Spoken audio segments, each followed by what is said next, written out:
Theodore Roosevelt National Park is a little-known gem in North Dakota where the old wild plains can still be found. Come join me on the 12-mile Buckhorn Trail loop through some of the remarkable beauty the park offers.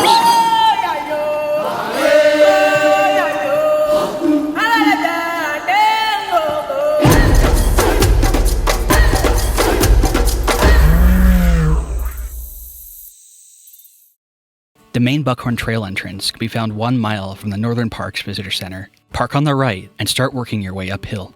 Alright, so I'm at the Buckhorn Trail loop in Theodore Roosevelt National Park, second trail video of this series. And this is a loop that covers, I think, like 11.5 miles around the park. Goes through some of the kind of lower elevation forests into the badlands, and just should be pretty beautiful trail, some pretty awesome stuff to see. So let's go explore it and see what we find. Very soon, you are greeted by trees that turn a gorgeous yellow in the fall and beautiful views of the park's badlands in the distance.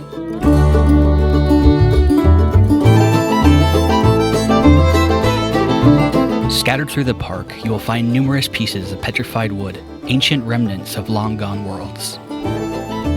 After passing the first set of outcrops, the trail turns deeply, rutted on a steep downhill drop.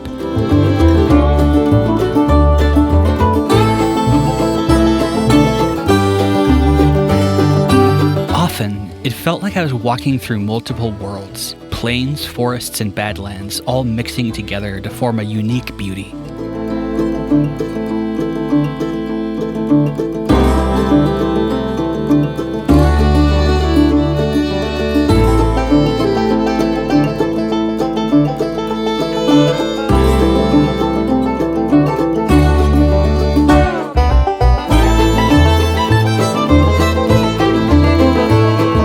A couple miles in, you'll find a creek bed, which in mid-September was mostly dry and easily crossed.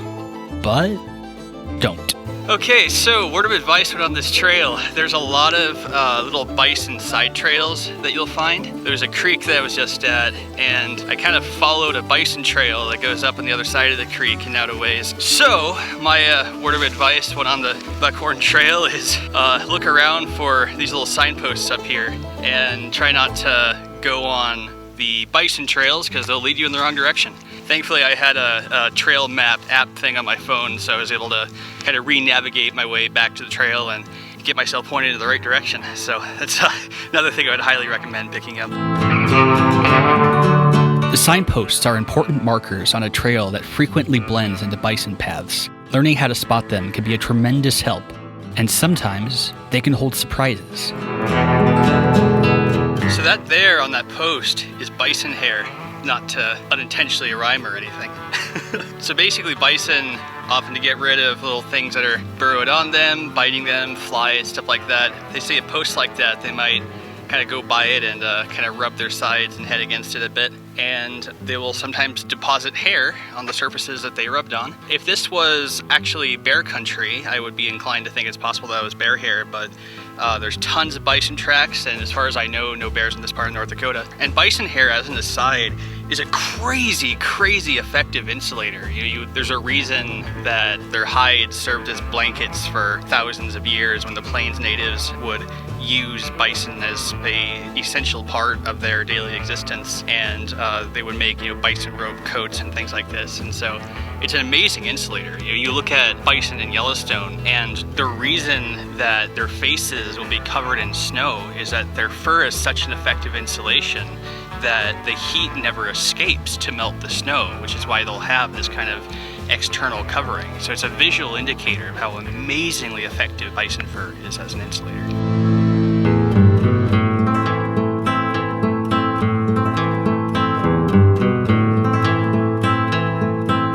Okay, well, it is definitely very steep in sections. Most of it's not bad, but there was a kind of one section that brought me up to this ridge here that was enough to make me sound like this. So be warned, viewer. If you hike this, there are going to be some spots that are quite steep, quite tiring. The trail's steepness is quickly forgotten as you step onto the ridgetop, surrounded by the many beautiful yellows of the plains vegetation.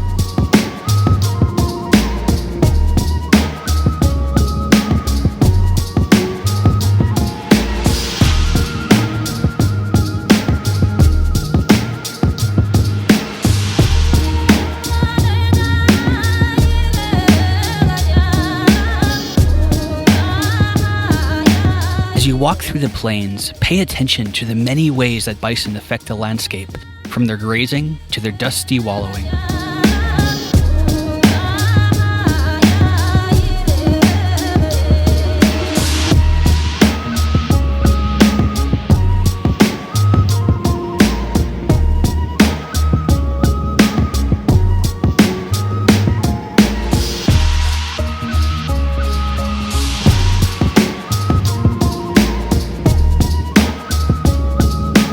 The colors produced by the different habitats are astonishing, mixing together in breathtaking ways.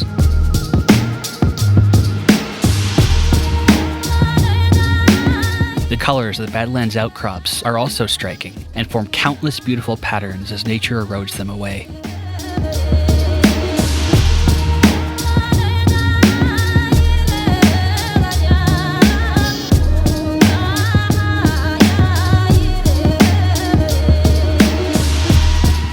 Sometimes on the trail, you may have surprise encounters with the park's wildlife.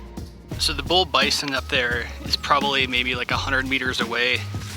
There's another one that I think is a little bit obscured by brush cover, kind of in that direction. But I'm gonna try to keep my eyes out and just make sure they don't get too close, because even though it's kind of not in the peak of the rut, the bulls are still pretty angsty. And so I'm gonna go ahead and just make sure I avoid triggering any kind of anti-predator or just generally stressed out response. Just always try to keep a pretty solid distance between you and bison when possible. Well, I'm definitely grateful for the little post in the ground there, because I definitely had to take the long way around from one of the bull bison back there. Really big and right on the trail.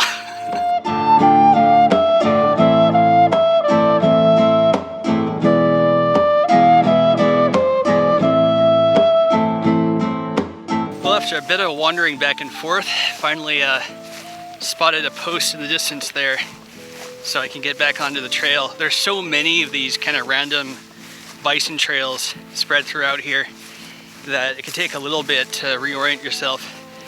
Definitely, if there's one message I can say for these trail systems out here, it's to look for the posts, because they will make your life much, much easier if you run into an incident like this where there are bison in the way, because, you know, bison do what they want to do on their own time, and it may end up being there for some hours on end. So that was nice. Glad I found a post and could get back on the trail. This post is my friend.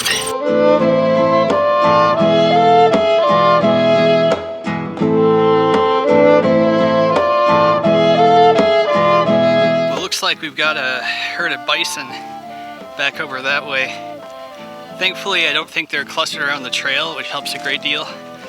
I can see the post kind of over here, but you know, that's just something that you have to deal with when hiking these trails in national parks where there's that kind of wildlife. You know, it's amazing to be able to experience these animals, but sometimes they have their own set of plans that may not run exactly with yours. So you just gotta watch out for where they are and plan and act accordingly. It looks like going through the prairie dog town. I really wish I didn't forget my wildlife camera or I get some nice close-ups. On the way to the trailhead for Caprock Coulee, Buckhorn Trail passes through a prairie dog colony, another plain species whose activities shape the very structure of the ecosystems.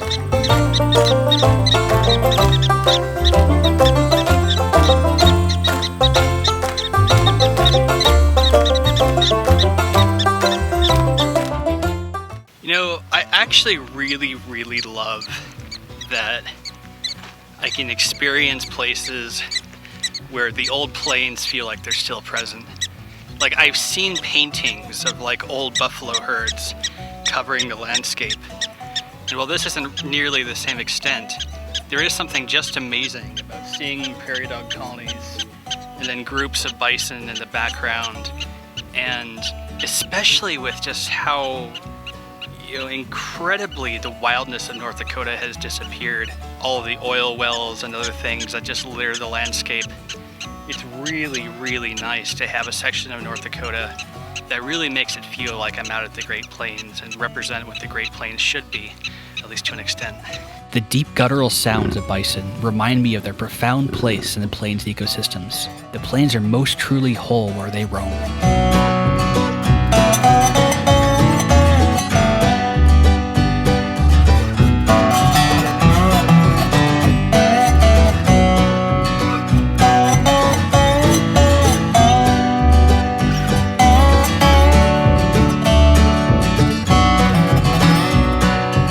There'll sometimes be times like this where the bison herd wants to cross, and it wants to cross right over the trail and in the direction you need to go.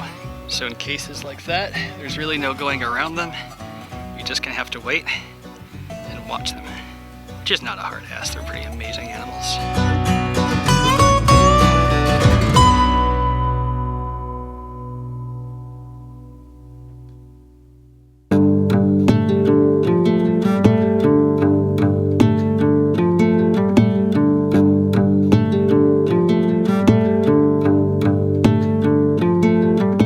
Okay, well, updated plan.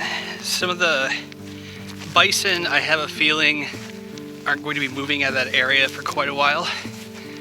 So I went far around and basically hugging these outcrops over here. Try to get around them and just give them space. I'll have to kind of keep looking at where they're going. I think I have enough room on this side, so we'll see.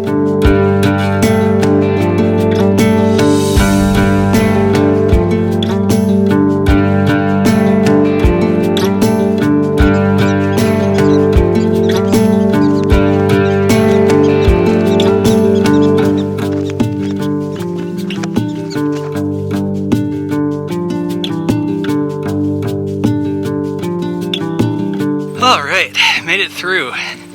You know, despite the fact that you often see tourists getting astonishingly close to bison, and then also sometimes getting gored or chased around, I have no interest in being that person. I wouldn't say that I was close enough for it to be necessarily dangerous yet, but that was about as close as I have any interest in getting while not risking agitating the bison or potentially having some problems. But I really only had one little tiny spot I can go through to get back on the trail that I need to be on. And the bison are basically following that trail right now. So I really only had the option of just hugging the walls of those outcrops and having that be it. So I made it through, and now I'm back on the trail.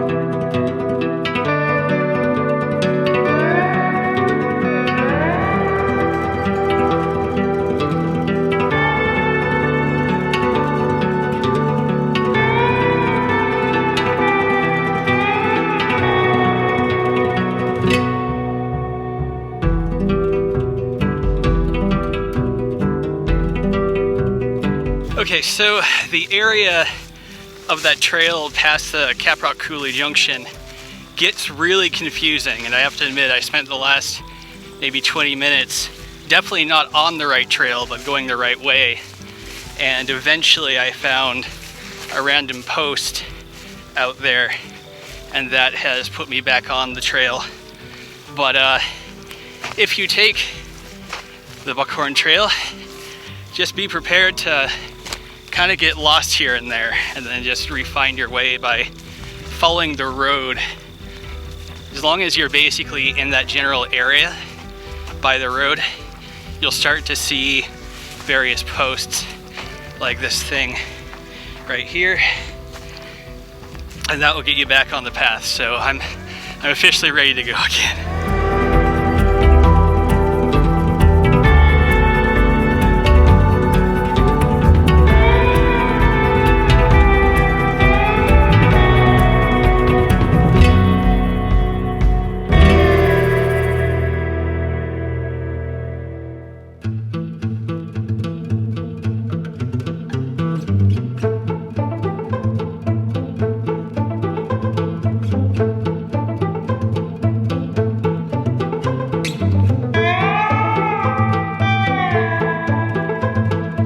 Though a less known national park, the wonders that you can see from the Buckhorn Trail are truly remarkable.